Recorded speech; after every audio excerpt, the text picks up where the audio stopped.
The United States has blamed Hamas for rejecting a temporary Gaza truce as it presses Israel again to allow more aid into the enclave.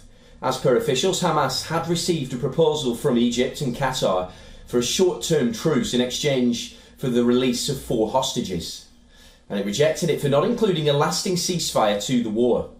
This dashed hopes of the deal and the hostage release before the US elections that may result in the return of Donald Trump to the White House.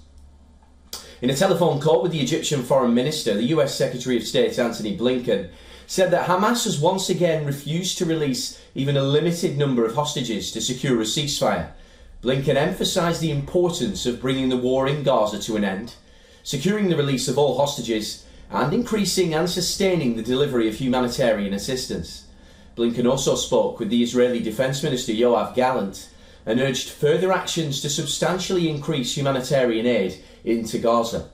This comes after the US government demanded Israel take concrete measures to address the dire humanitarian crisis in Gaza. But the State Department says it has not seen a significant turnaround in aid reaching Palestinians in northern Gaza. Washington has told Israel it must take steps in the next month to improve the humanitarian situation in Gaza or face potential restrictions on US military aid. This is the strongest such warning since Israel's war with Hamas began over a year ago. Meanwhile, the Israeli military said it struck the intelligence headquarters of Hezbollah Syrian branch in a strike on Damascus. As per reports, the attack killed 2 people.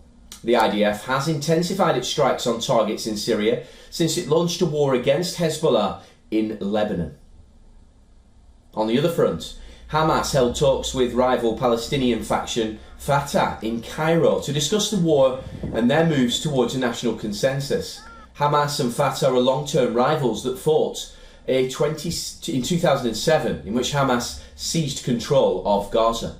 But Fatah continues to dominate the Palestinian Authority, which has limited administrative control over areas of the West Bank. A senior Hamas official on Monday talked down the impact of the upcoming US election, saying they do not concern the movement and our Palestinian people.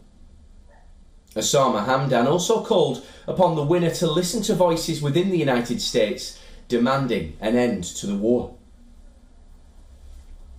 While